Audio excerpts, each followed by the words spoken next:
Arya, and today the master storyteller of Pushpa and Pushpa 2, Sukumar Garu, over to you. ఇది చాలా toughest situation. ఎందుకంటే ఒకటి కాదు, నాకు ఆర్య తర్వాత ఏ సినిమా చేసింది ఫ్రాంక్ గుర్తులేదు. చేసినా కూడా బికాస్ టెన్షనో లేకపోతే ఎక్కువ ప్రెషరో ఎక్కువ, బికాస్ ఫస్ట్ సినిమా కాబట్టి ప్రతి మూమెంట్ గుర్తుంది. సో పేరు పేరున చెప్పాలి, మిస్ అయిపోవచ్చు, సరిగా చెప్పలేను మన టెన్షను. బికాజ్ ఎక్కడ కన్క్లూడ్ చేసుకుందాం అనుకున్నా, ఒక వేలో వెళ్దాం అనుకున్నా సరే చాలా కష్టంగా ఉంది. సో అంత టఫ్ సిచ్యుయేషన్ ఇప్పుడు నాకు. యాక్చువల్గా ఈ సినిమా చేద్దాం ఉన్నప్పుడు వేమ ఉన్నాడా? అరే వేమ,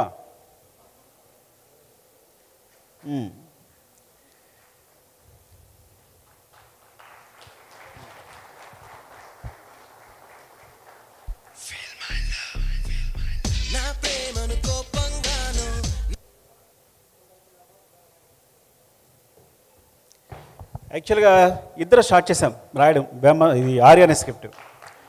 సో ఫస్ట్ వైజాగ్ వెళ్ళిపోయి, అంటే నా ఫ్రెండ్ రవికుమార్ ఉన్నాడు ఇక్కడే, వాడి దగ్గర ఒక 10,000 తీసుకుని ఎడిటర్ మోహన్ గారి దగ్గర, అంటే అప్పుడే ఎడిటర్ మోహన్ గారి దగ్గర చేస్తున్నాం, మేము రైటర్స్గా చేస్తున్నాం, ఇద్దరం చేస్తున్నప్పుడు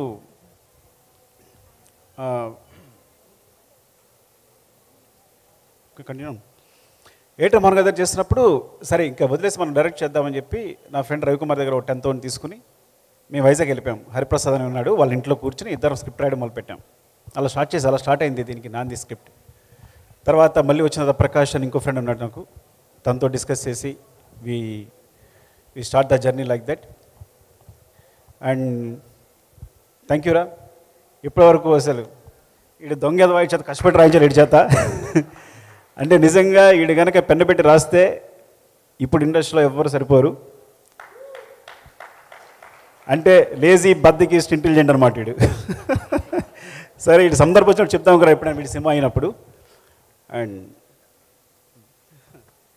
అలా స్టార్ట్ అయింది. తర్వాత నేను రాజుగారికి మాంటేజ్ చెప్పడం, సినిమా చేయాలనుకోవడం. రాజుగారి నిజాయితీ ఏంటంటే సినిమా చేద్దాం, ఢిల్లీ హిట్ అయితే కేవలం నా సిన్సియరిటీ, ఒక్క మాంటేజ్ అంతే. ఆయన కూడా ఒక మాంటేజ్తో అద్దరిపోయిందని చెప్పి ఆ మాంటేజ్ కోసం కూర్చుని సినిమా చేద్దామని. ఢిల్లీ సినిమా హిట్ అయిన తర్వాత నాకు ఫోన్ చేసి రా సినిమా చేద్దామని. అక్కడ కూడా విచిత్రం జరిగింది. సినిమా చేద్దాం వెంటనే ఒక స్క్రిప్ట్ ఇచ్చారు నాకు, అదొక రీమేక్ మూవీ. అంటే అప్పుడే అసినేటర్ కదా, కొంచెం పొగరగా ఉంటాం మనం, ఇప్పుడే వచ్చామని చెప్పి ఆ స్క్రిప్ట్ వెనక్కి చూశాను, నేను చేయను రీమేక్ అని. మరి అయితే కథ చెప్పు అన్నారు. మీకు మాంటేజ్ చెప్పాను కదా, ఆ మాంటేజ్ నా కథ చెప్తాను మీకు అని. సరే చెప్పు అన్నారు. చెప్పాను. అదొక విచిత్రం కదా, ఇట్స్ అ లాంగ్ స్టోరీ, చాలా అందరు ఇన్వాల్వ్ అయి ఉంటారు అందులో. సో అట్లా సరే మనం వెళ్ళిపోదాం సినిమాకని. అదే ఆ ధైర్యం, ఫస్ట్ ఆఫ్ ఆల్ అంత ధైర్యంతో ముందుకు వచ్చి కొత్త సినిమాని, ఇప్పుడంటే కొత్త డైరెక్టర్స్ అందరికి కూడా చాలా అవకాశాలు వస్తున్నాయి. అప్పుడు కొత్త డైరెక్టర్ని ఎవరైనా ప్రోత్సహించేవాళ్ళు లేరు, సినిమా ఇచ్చేవాళ్ళు లేరు. అలాంటి సందర్భంలో అయినా ఒక కొత్త డైరెక్టర్తో అంత గట్స్తో ఒక సినిమా చేయాలనుకోవడం చాలా గొప్ప విషయం. చాలా తక్కువ మంది డైరెక్టర్స్, చాలా తక్కువ మంది, ఎక్కడో కానీ ఛాన్స్ వచ్చేది కాదు. Thank you so much sir, మీకు లైఫ్ లాంగ్ రుణపడి ఉంటా విషయంలో. బికాస్ మీరు అప్పుడు ఆ ప్రామిస్ అనగా లేకపోయి ఉంటే, అంత ధైర్యం ఇచ్చి ఉండకపోతే ఈ సినిమా ఇప్పుడు ఉండేది కాదు, మేము చేసి ఉండేవాళ్ళమే కాదు. Thank you so much sir. దాని తర్వాత బన్నీ కథ చెప్పడం జరిగింది. చెప్పిన తర్వాత కొంచెం స్పేస్ వచ్చింది. యాక్చువల్గా ఈ సినిమా మూడు అన్న కారణం, మొదటి కారణం రాజుగారు అయితే, రెండో కారణం తన భవిష్యత్తును తన వెతుక్కున్నట్టు బన్నీ ఈ కథ నాకు కావాలని పట్టు కూర్చుని సార్తోనూ అందరితోనూ పోరాడి మళ్ళీ వచ్చి మమ్మల్ని అందరినీ మూవ్ చేసేటట్టు చేసి ఈ ప్రాజెక్ట్ అయ్యేటట్టు చూసుకున్నాడు. నేను యాక్చువల్గా కథ చెప్పిన తర్వాత ఇది ఇంకా జరగదేమో అనుకుని నేను వేరే స్క్రిప్ట్ కూడా, రాజుగారు వేరే కథ ఇస్తే కనుక దాన్ని డైలాగ్స్ రాయడం మొదలుపెట్టాం, నేను వేమ ప్రకాష్ అందరం. సో ఇంకా డైలాగ్ రైటర్గా చేద్దాం, ఇప్పుడో చేసుకోవచ్చులే అనుకున్నాను. కానీ తను వచ్చి ఈ కథని రౌండప్ చేసి చేద్దాం, ఈ సినిమా చేయాలి, ఇది నాకు నచ్చింది అని చెప్పి. ఫ్రాంక్గా చెప్తాను, ఏజ్ అప్పుడు 18 19, ఆ ఏజ్లో ఆ మెచ్యూరిటీ, బాగా అలరగా ఉండేవాడు. కానీ అప్పుడే దాంట్లో నా ఫ్యూచర్ ఇందులో ఉంది అని పట్టుకుని మమ్మల్ని పుష్ చేసి ఈ got the vibes. Thank you darling, definitely thank you so much. రెండు విధాలుగా కూడా, అటు real life and real life both are నీ వల్లే బేస్ అయి ఉన్నాను ఎప్పటికీ కూడా. నేను ఇట్లా నిలబడి ఉన్నాను కాళ్ళ మీద అంటే definitely you are the base, ఎప్పటికీ మర్చిపోలేను. ఆ మాట చెప్పినప్పుడల్లా నా వణుకుతూ నా బాడీ వణుకుతూ ఉంటుంది. Love you darling. And darling Devi, అప్పుడు దేవి ఒక సెన్సేషన్. సినిమా చేస్తే నేను 2 అడిగాను రాజు గారిని, 3 అడిగినట్టున్నా. నాకు టాప్ టెక్నీషియన్స్ కావాలి. 1 రత్నాకర్ గారు, ఆయన అప్పుడు బాలా సినిమాలు చేస్తున్నారు, టాప్ కెమెరామెన్. శ్రీకర్ ప్రసాద్ గారు ఎడిటింగ్, టాప్ ఎడిటర్. దేవి సెన్సేషన్, నాకు దేవి కావాలి. ఇలా 3 ఎంచుకున్నాం. అందులో అంతకన్నా టాప్ ఎడిటర్ వచ్చారనుకోండి మాతారి వెంకటేష్ గారు. కానీ చెప్తాను అప్పటికి ఇలా అనుకోవడం వల్ల. సో డార్లింగ్ దేవి వచ్చాడు, చిన్న కుర్రాడు. కథ చెప్పాను, కింద గోల అవుతుంది, పైకి వెళ్దామన్నా, ఇంకో ఫ్లోర్ ఎక్కాం. ఇక్కడ కూడా గోల, కాన్సన్ట్రేషన్ కుదరట్లేదన్నాను. మళ్ళీ పైకి వెళ్ళాం, ఇక్కడ కూడా గోల వస్తుంది, ఇక కథ చెప్పలేకపోతున్నానన్న. ఇంకా ట్యాంక్ ఎక్కాం, అంటే వాటర్ ట్యాంక్ పైకి ఎక్కాం. అమ్మయ్య ఇక్కడ ఎవరు లేరు, మంచి కథ చెప్పుకుందాం అనుకున్నాం. అక్కడ కథ చెప్పుకున్నాం. కథ ఐ థింక్ ఫస్ట్ హాఫ్ అయినట్టుంది. వెళ్ళి మార్నింగే చూనిచ్చేసాడు. ఏది ఫిల్మేలో వచ్చి మార్నింగే వచ్చేసి ఫోన్ తింటే ఫోన్ లిఫ్ట్ చేయట్లేదు. ఇదేంటి నేను ఫస్ట్ హాఫ్ కథ చెప్పాను, ఇంకా సెకండ్ హాఫ్ చెప్పాలి కనీసం, టచ్లో లేడు తను కనీసం అని అంటే, లేదు తను వస్తాడు, కంగారు పడుకున్నారు రాజు గారు. వచ్చాడు, రాగానే డార్లింగ్ ఒక మీకు ట్యూన్ చేసాను చూడండి అని ట్యూన్ వినిపించాడు. అదే ఫిల్మేలో ఫస్ట్ ట్యూన్ చెప్పిన వెంటనే ఐ థింక్ వీఆర్ అందరూ ఇంప్రెస్. ఆ ట్యూన్ అలా వెళ్ళిపోయింది. Thank you so much for all the songs. అంటే అప్పుడు తెలియకుండా నేను చెప్పాను కదా, నీ వాయిస్లో వినేసి ఇప్పటికీ అదే జడ్జిమెంట్ నమ్ముతాను నేను. ఎందుకంటే నీ వాయిస్ విని విని విని నాకు అదే అనిపించేది. అప్పటి నుంచి ఏదైనా ఎక్కువ వినేసి ఉండి నేను జడ్జిమెంట్ తీసుకుంటానని ఎప్పటికప్పుడు చెక్ చేసుకుంటాను. అది ఒక మ్యూజిక్లోనే కాదు, సీన్స్లో కూడా నేను ఎక్కువ నువ్వు చెప్పిన ఒక మాట నాకు ఒక యూజ్ అయింది నాకు స్క్రిప్ట్లో కూడా. Thank you darling and love you. ఆ టైంలో యాక్చువల్గా ఆ టైంలో సాంగ్ చెప్పాలి. నాకు ఐటమ్ సాంగ్ ఇష్టం లేదు, తెలుసా మీకు విషయం సినిమాలో? ఎందుకు నిజం మాట్లాడుకుందాం. నాకేంటి చెయ్య చెయ్య చెయ్య అంటే నేను మణిరత్నం ఫేవరెట్ ఫ్యాన్ని. అంటే అంత అందంగా వయ్యారంగా ఏదో పెద్ద కళాత్మకంగా తీయాలి సినిమా అనుకుని, ఈయనేమో ఐటమ్ సాంగ్ అని అంటే అమలాపురం అని ఈయన మాట్లాడుతున్నారు. సో ఓవరాల్గా నేను దాని లిరిక్ రాయించుకున్నప్పుడు ఆ టైంలో నచ్చింది, చూ నచ్చింది. కానీ దాని లిరిక్ రాసేటప్పుడు ఏమైందంటే టైం లేదు. వేటు గారి దగ్గర పంపించినప్పుడు అన్నీ అందులో వేరే వేరే పదాలు వచ్చేస్తే ఇంకా రాజుగారితో గొడవ పడ్డాను నేను. నాకు నా సినిమా ఇది కాదు, ఈ కథ కాదు. అల్లువారి పిల్లగాడ ఏంటి, అల్లువారి పిల్లగాడ అంటే నా స్టూడెంట్, నా హీరో ఆర్య, అల్లువారి అబ్బాయి కాదు. సో ఇట్లా అంటే ఆర్య వచ్చి హీరోయిన్ ఎత్తుకోవాలి, కానీ అరవింద్ గారి అబ్బాయి అయితే ఈజీగా కొట్టేస్తాడు హీరోయిన్ని. అమ్మాయి వెంటనే పడిపోద్ది, ఆయనకి చాలా డబ్బులు ఉన్నాయి. నా ఆర్య పూరు పాపడి బైక్ కూడా లేదు, సైకిల్ మీద వెళ్తుంటాడు అని. అది శంకర్ మాస్టర్ కూడా కారులో ఇప్పుడు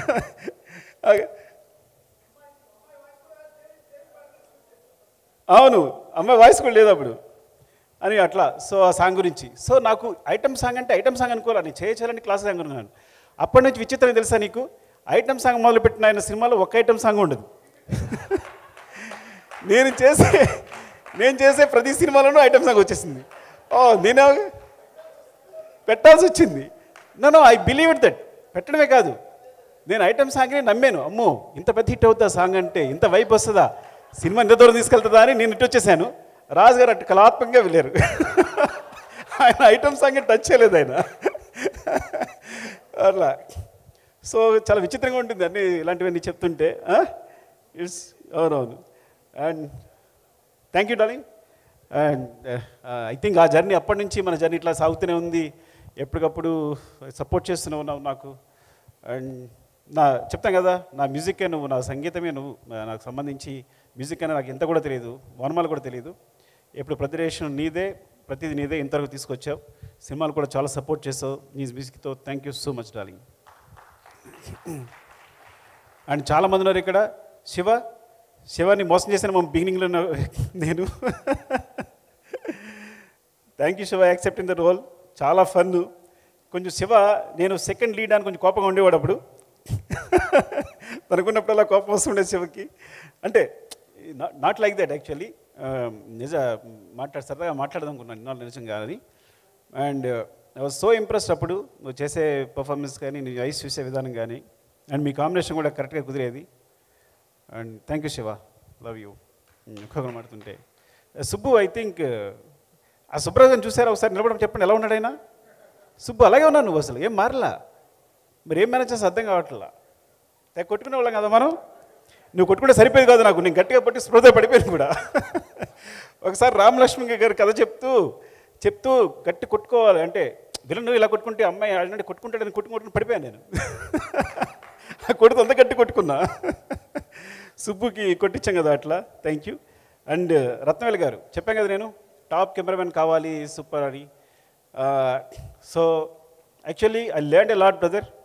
first because as assistant director గారిని స్టార్ట్ చేసి యాక్చువల్లీ అసిస్టెంట్ డైరెక్టర్ ఇక్కడ చేయలేదు నేను, కానీ రైటర్గానే చేశాను. అంటే వినయ్ గారు చేసినా కూడా రైటర్గా ఉండేవాడు కానీ చూసేవాడు కానీ వినయ్ గారు నాకు ఏ పని చెప్పేవారు కాదు. So whatever I learn from Vinay garu only. So thanks to I always నా సినిమా గురు వినయ్ అనే చెప్తాను. బికాజ్ నేనైతే నేర్చుకున్నాను తన నుంచి నేర్చుకున్నాను. ఏమన్నా నాకు నేర్పినా తనే నేర్పారు, తనే సపోర్ట్ చేశారు. Thank you sir, thank you so much for your love Vinay గారు. అండ్ తర్వాత ఫ్రాంక్గా చెప్పాలంటే సినిమాకి సంబంధించి నా గురువు రత్నవేల్ గారే. అండ్ బిగినింగ్ ఐ రోట్ నేను కూర్చుని మా శివగాడు ఉన్నాడు కెమెరామెన్ శివ, మన శివ ఉన్నాడా వచ్చాడా, శివ అసిస్టెంట్గా చేశాడు కదా, శివను పట్టుకుని షార్ట్ డివిజన్ రాసేసుకున్నా. ప్రతి సీన్కి ఇంత బుక్ ఉంటుంది, ఇంకా ఉంటుంది అది షార్ట్ డివిజన్. సో అవి కొన్ని సాధ్యమయ్యి కొన్ని సాధ్యం కానీ ఉండేవి. సో సెట్లోకి వెళ్ళినప్పుడు ఆ ప్రాబ్లం ఎదురయ్యేది తనతో. సో ఆ విషయంలో తను సపోర్ట్ చేసేవాడు. నో సుకు ఇది కాదు, ఇది రాదు డెఫినెట్గా ఈ కాంబినేషన్ ఇట్లా రాదు, ఇలా చేయొచ్చు అని.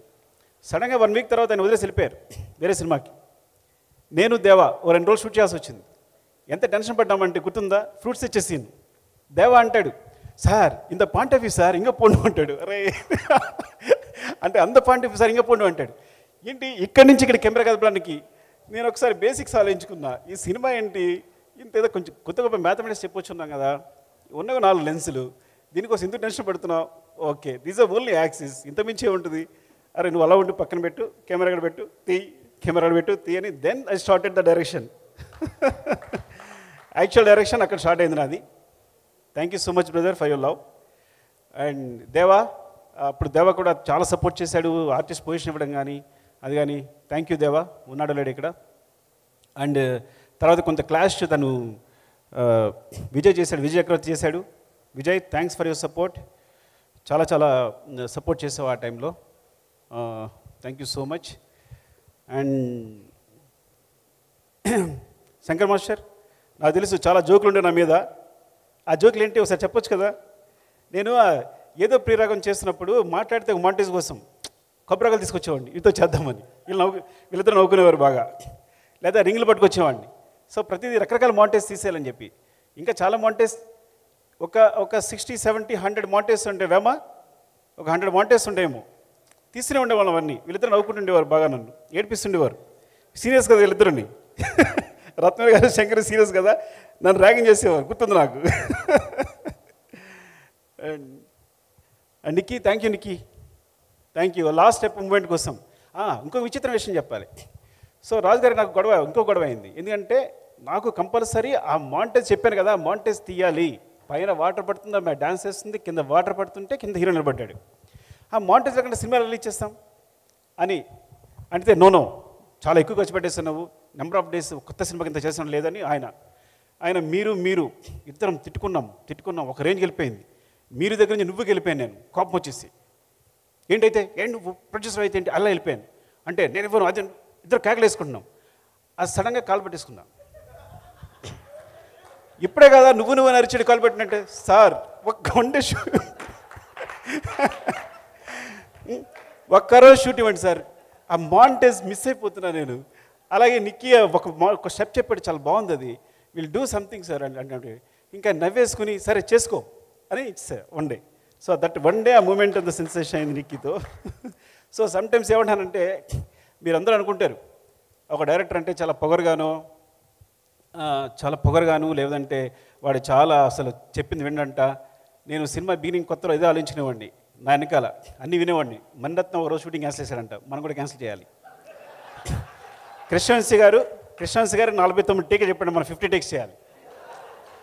సో వెనకాల చూసేవాడిని, వెనక్కి తిరుగుతాయి. ఈ షాట్ వచ్చిన వెంటనే ఒక మణిరత్నం కనిపించేవారు, ఇటు కృష్ణవంశీ గారు కనిపించేవారు. సో ఐ ఫీల్ లైక్ ఒక్కొక్కరు అంటే కథలు వింటుండేవాళ్ళం కదా. ఇంకో రామ్ గోపాల్ వర్మ అసలు ఫోనే చేయడంట, ఆర్టిస్ట్ కూడా ఇలా బుక్ చదువుకుంటాడంట, ఎస్ అంటాడంట, మనం కూడా అలా చేయాలి. సో ఇవన్నీ రిపీట్ అవుతుండేవి. ఎందుకు చెప్తున్నాను ఇది, మిస్ అయిపోయాను. ఎందుకు చెప్తానంటే డైరెక్టర్స్ అందరికీ సో చాలా కాంప్రమైజ్లు ఉంటాయి. నేను రాజు గారి కాళ్ళు కనీసం 3 సార్లు పట్టుకుని ఉంటా సినిమా మొత్తం మీద. అంటే అంత జాగ్రత్త కూర్చున్నారా మీరు? అంటే అంతే. సో మీరు అందరూ ఏమనుకుంటారంటే చాలా పొగరుగా సుకుమార్ అంటే ఏం మాట లేదు. నేను చాలా కాంప్రమైజ్ అవుతాను. కేవలం ప్రోట్ కోసం, ప్రోట్ నాకు రావడం కోసం కాంప్రమైజ్ అవుతాను. నా ప్రోట్ రావడం కోసం కొంచెం కోపంగా బిహేవ్ చేస్తాను. ఇది కేవలం సినిమా కోసం మాత్రమే. ఒకసారి నిజంగా కూడా కోపం రావచ్చు, దాన్ని సర్దుకుంటాను. సో అంటే డైరెక్టర్స్ అందరూ వచ్చే అసిస్టెంట్ డైరెక్టర్లు అందరికీ ఒక సందేశం ఏంటంటే, పైకి మీ అందరూ ఇలా కనిపించవచ్చు కానీ చాలా కాంప్రమైజ్లు ఉంటాయి, చాలా కష్టపడి ఉంటాం, చాలా బాధపడి ఉంటాం, చాలా తిట్లు తిని ఉంటాం, చాలా ఇన్ఫీరియర్గా బతుకుంటాం. సామాన్య మానవుడిలాగా మీరు చూడరు. ఒక కూలివా అంటే అఫ్కోర్స్ అలా మాట్లాడకూడదు, అట్లా అందరిలా బిహేవ్ చేస్తుంటాం. సో అది బట్టి గుర్తుంచుకోండి. మీరు పైకి చూసి మీరు మనం మోసపోకండి అని చెప్తున్నాను ఇంకే చెప్పడం కోసం. అరే Venu, thank you so much. ఈ డైరెక్ట్గా వచ్చిన అసిస్టెంట్ వస్తాను, నువ్వు నేను లేకపోతే నువ్వు చేయలేమన్నాడు. వీడు అంతే, వీడు వచ్చేసి వేణుగాడు. అలాగే భాస్కర్ కూడా అక్కడ ఉంటే నువ్వు వచ్చేసారా అని భాస్కర్ అని రమ్మని. So it's like very big team. ప్రతిదీ సురేష్, పెద్ద ప్రసాద్, అందరూ నా అసిస్టెంట్ డైరెక్టర్లు అందరూ పేరున ఎవరైనా మర్చిపోతే అందరూ డైరెక్టర్లు అయ్యారు. వాసు, అరే వాసుగాడు ఏడి? జోష్ వాసుగాడు, అప్పుడప్పుడు హాయ్ చెప్పరా, వస్తావా పైకి? రావు కదా, రా, పర్లేదు రా. సో వాసుగాడు ఏంటంటే మా ఇద్దరు గొడవలు అయితే మధ్యలో అనమాట. రాజుగారు అలా కాదండి, వాడికి ఏదో విజన్ ఉంది అని ఈడు అడ్జస్ట్ చేయడు మధ్యలో మీడియేటర్గా. సో ఇట్స్ లైక్ సో అంటే అందరినీ చూస్తుంటే అందరూ డైరెక్టర్లు అయ్యారు. చాలా హ్యాపీగా ఉంది, చాలా ఆనందంగా ఉంది. అరే అలా ఎక్కలేవరా ఎప్పుడు. సో వాసు, హరిప్రసన్న రా, నువ్వురా. ఎందుకంటే ఈయన జడ్జి అప్పుడు కథ చెప్తున్నప్పుడు ఏంటి వేమ నేను కథ రాస్తుంటే ఈయన ప్రతి సీన్ బాగుందా లేదని చెప్పేవాడు. వీళ్ళుంటేనే కూర్చొని రాశాం. రవి ఉన్నాడా? వేణు అంటే టీం అందరూ వస్తే బెటర్. ఒక్కసారి నా అసిస్టెంట్ టీం అందరూ వేణు, సురేష్, ఎవరెవరు వచ్చారు? వేమ, రవి. సో పేరున చెప్పాలంటే అక్కడ మిస్ అయిపోతే అభినయ, థ్యాంక్ యూ సో మచ్. నువ్వు డాన్స్ చేసే వరకు నేను నమ్మలేదు, నాకు తెలుసు నువ్వు కోపం చూసావు ముందు నన్ను కదా. ఇప్పుడే కోపం ఉంది నీకు. నేను వేరే పెద్ద హీరోని ఊహించుకున్నా. రాజు గారు అమ్మాయికి బిజినెస్ క్లాస్ టికెట్ వేయాలని చెప్పి ఆప్ చేశారు అమ్మాయిని. తెలుసులేండి మాకు. సీరియస్గా డార్లింగ్, నేను ఒక పెద్ద హీరోయిన్ని ఊహించుకుంటే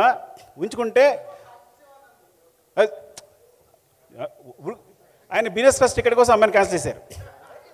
కానీ అంతకన్నా పుష్పక విమానంలో ఈ అమ్మాయి వచ్చింది. She so beautiful. వచ్చాక ఒక మూమెంటేగా నాకు అర్థమైంది, కళ్ళు తిరిగిపోయాయి. నాకు కావాల్సింది టాలెంట్ అని. అంత అద్భుతం చేసింది. ఇప్పుడు నువ్వు డాన్స్ చేస్తుంటే ఆయన ఎంత ముచ్చడిపోతున్నాడు బన్నీ గారు, యూనో దట్. సో ఇప్పటికి కూడా అదే గ్రేస్ ఉంది. ఎంత అద్భుతం చేసావంటే thank you so much. And sir, Aravind sir, మీరు నేను చెప్తాను కదా, ఎవరిని నాకు బిగినింగ్లో తెలిసేది కాదు, లెక్చర్గా చేసి వచ్చాను. నాకు 2000 మంది students, exaggeration maybe 1000 or 1500 what ever. 1500 ఉంటారా బుచ్చి? ఉంటారా కాలేజీలో? మన కాలేజీలో ఈజీగా ఉంటారు. లాంగ్ టర్మ్ వాళ్ళు అందరూ పొద్దున్న లేస్తే అక్కడ నిలబడితే వస్తే అందరు good morning sir, good morning sir, good morning sir అండి. ఇక్కడ నేను వస్తే సూట్ కేసు మోయాలి, అందరికి గుడ్ మార్నింగ్ చెప్పాలి. సో అయినా సరే ఆ లెక్చర్ బుద్ధి పోలా. ఒకసారి నేను సెట్లో కూర్చున్నాను, షూటింగ్ చేస్తున్నాను. అరవింద్ గారు వచ్చారు. ఆయన ఎంత ఇది తీసుకుంటారు. వచ్చారు, నేను రిలైజ్ అవ్వాలా. రత్నాలు గారు ఇలా గోకుతున్నారు, కాల్తీ అని. అంటే నేను కాలు మీద కాలేసుకున్నాను అనమాట. అరవింద్ గారు ఎదురుకుండా, sir I'm very sorry for that.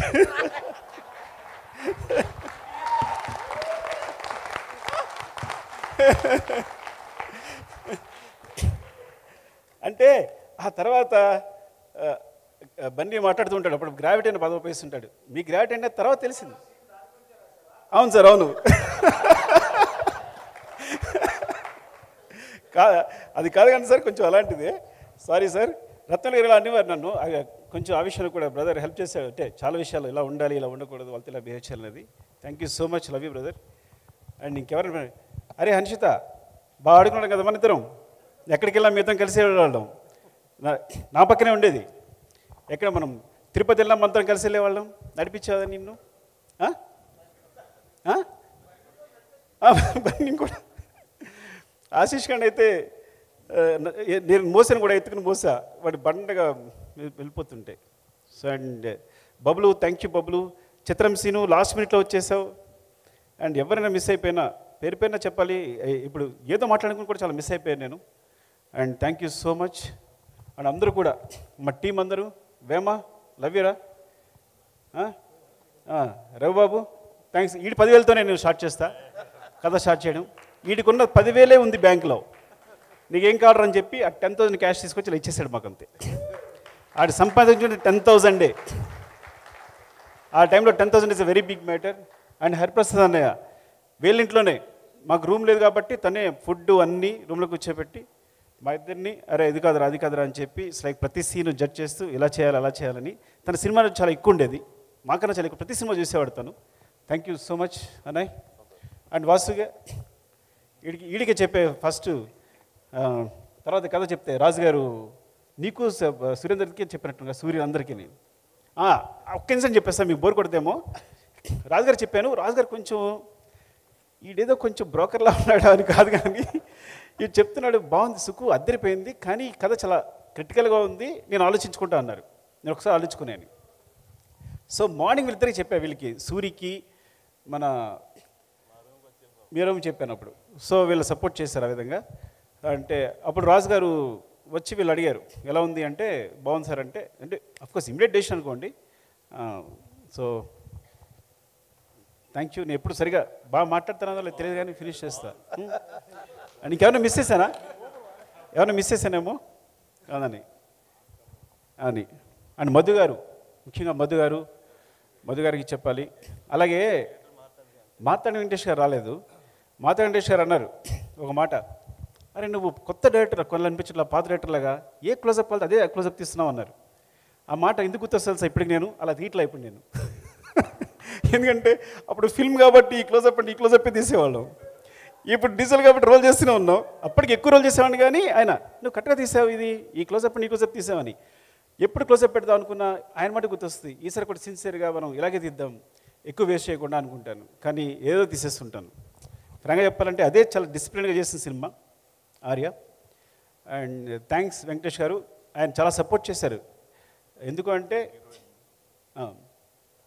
అంటే ఒక సినిమా చూసి రాజు గారు అది ఎలా ఉంది అంటే, నా ఒక 1 వీక్ ఎడిట్ చూసి నువ్వు మర్చిపోయి సినిమా సూపర్ హిట్, ఈ కుర్రాడు చాలా బాధ చేస్తాడని చెప్పి చాలా ధైర్యం చెప్పారు. రాజు గారు కొంచెం డౌట్ అని కదా, ప్రొడ్యూసర్గా తెలుసుకోవాలి ఉంటుంది కదా, తెలిసినప్పుడు థ్యాంక్ యూ సార్ వెంకటేష్ గారు, love you so much. And Chiranjeevi గారు ప్రత్యేకంగా థ్యాంక్స్ చెప్పాలి, ఎందుకంటే అరవింద్ గారు పంపించారు చిన్న గారు నా టెస్ట్ కోసం కథ చెప్పడానికి. నేను అద్దం ముందు ఒక నెలలు ప్రాక్టీస్ చేశాను కథ చెప్పడానికి. ఎందుకంటే చిరంజీవి గారు అంటే, అక్కడ చిరంజీవి గారిని చూస్తున్నాను అంటే మా ఊళ్ళో పెద్ద కథగా చెప్పున్నారు, చిరంజీవి గారి దగ్గరికి వెళ్తాడంట మాట్లాడతాడంట అని ఆ టైంలో. సో వెళ్తే ఆయన అరవింద్ గారు చెప్పారు నువ్వు 15-20 మినిట్స్ చెప్పాలి కదా, ఆయనకి అంత టైం లేదు అన్నారు. సేమ్ అందరిలాగే నేను కూడా వెళ్ళి సార్ అరవింద్ గారు చెప్పారు మీకు 20 మినిట్స్ అలా చెప్పమన్నారు, కానీ కథ చెప్తుంటాను మీరు ఎక్కడ బురుగుతాడు అక్కడ ఆపేయండి అన్నాను. ఈ టెక్నిక్ ఎవరో చెప్పారు నాకు అప్పట్లో గుర్తులేదు. సో నేను కథ చెప్పడం మొదలు పెడితే ఆయన చాలా ఎంజాయ్ చేశారు. 3 అవర్స్ చెప్పాను కదా ఆయనకి, 3 అవర్స్ చెప్పాను. నేను ఎంత షాక్ అయ్యానంటే, మెగాస్టార్ మీరు ఊహించారు, ఆయన కథ చెప్పడం కోసం నెలలు అద్దం ముందు ప్రాక్టీస్ చేస్తుంటాను, ఎగ్జాగరేషన్ లేదు అంతకన్నా ఎక్కువ చేస్తుంటాను. ఆయన కళ్ళ ముందుకు వచ్చినప్పుడు ఆయన కళ్ళు చూసి చెప్పారని చెప్పి నేను నా అద్దాన్ని చూసుకుంటాను, ఊహించుకుంటున్నా. ఆయన ఫేస్లో ఎప్పుడు చూడలే, నేను చూడకుండా చెప్పేశాను. నేను తర్వాత నేను ఇలా అంటుంటే టీ గ్లాస్ వెళ్ళిపోతాను, టీ గ్లాస్ పక్కన పెట్టేవారు. ఇప్పటికీ గుర్తు, ఒక ఎలిఫెంట్ బొమ్మ ఉండేది అక్కడ, ఇలా అంటుంటే పడిపోతే నేను పట్టుకున్నారు. సో ఇట్లా అప్పుడు అరవింద్ సార్ ఫోన్ చేశారు. ఫోన్ చేసి అరవింద్ చాలా బాగా చెప్పాడు ఎబ్బంటే, అటు నుంచి నాకు వాయిస్ అని నాకు అర్థమవుతుంది, తీయగలడంటారా అనేది వచ్చినట్టుంది వాయిస్ సార్ మీరు.